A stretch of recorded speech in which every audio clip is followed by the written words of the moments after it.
breath, and all the breath, fighting. Here we go! All going to peace, man, action! There are a lot of people out there that are trying to create web series, and everybody's just trying to figure it out. So we're just like all the other people out there trying to figure out a way to create a really interesting show that will attract an audience, not just one time, but a dedicated audience that will come back time and time again to learn more about the mythology of the show and the world that we've created. It started out as a feature film idea called 10,000 Days, and I've always been a huge science fiction fan. One of my first specs that I sold to the studios was a science fiction spec called Rubicon. It's such a long road and there's so many hoops to jump through, and so I thought, well, 10,000 Days, I wanted to do it as a feature film. What if I took it and I made it into a web series? We're behind them? We're behind them, 2 steps ahead of Xavier. Xavier's just... So guys, like to do a camera or... Come around, face, hold. Yeah. Sorry. I just started thinking about how to kind of contain that story and tell it in just a very smart way so that it was all about the story and the characters and not as much about the visual effects. What we all had to figure out was how to do this in a way that could be done for a price, and a price so low that no matter what happened, we might have a chance of actually breaking even. Speed. Camera speed, mark. Mark. Rock out. There we go. And action. See my finger up here? Just the very top of that matte box. When you look, just do it with the eyes, all with the eyes. Eyes. From one side of it over to the other. Huge mountains. That's what's lying ahead of you. There's a big storm coming, right?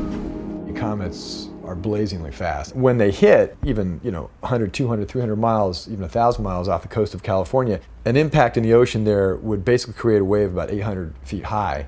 Let's extrapolate that further and say, what if it knocked our planet slightly out of orbit away from the sun? What does that mean for our planet? And what that means is we would go into another ice age. So we went with 3 or 4 families, and they made a plan, and when the comet hit, they survived.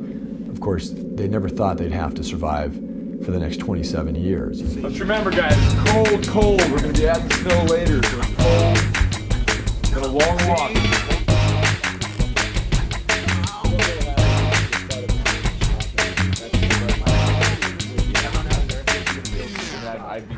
Quiet, guys. I hear talking. Here we go. Shh.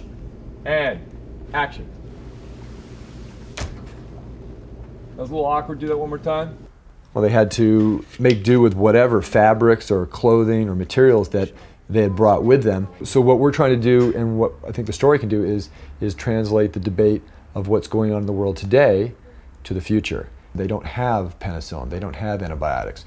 They're dealing with herbs. They're dealing with remedies that the Chinese have been dealing with for thousands of years. Do they have God? Do they have religion? Do they have spirituality? How are they, maintaining a sense of hope in sometimes a very hopeless environment?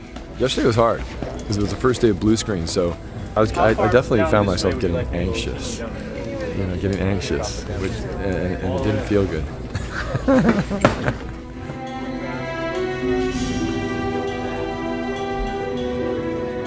Very quiet, please.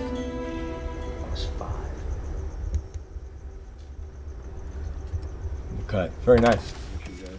This project, more than any project I've done, has been so liberating for me because I've done projects in the studio system as a writer and a director, and this is the first time I've done anything where there was no one looking over my shoulder.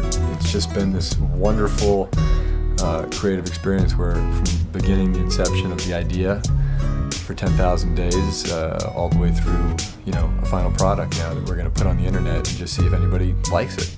Who knows?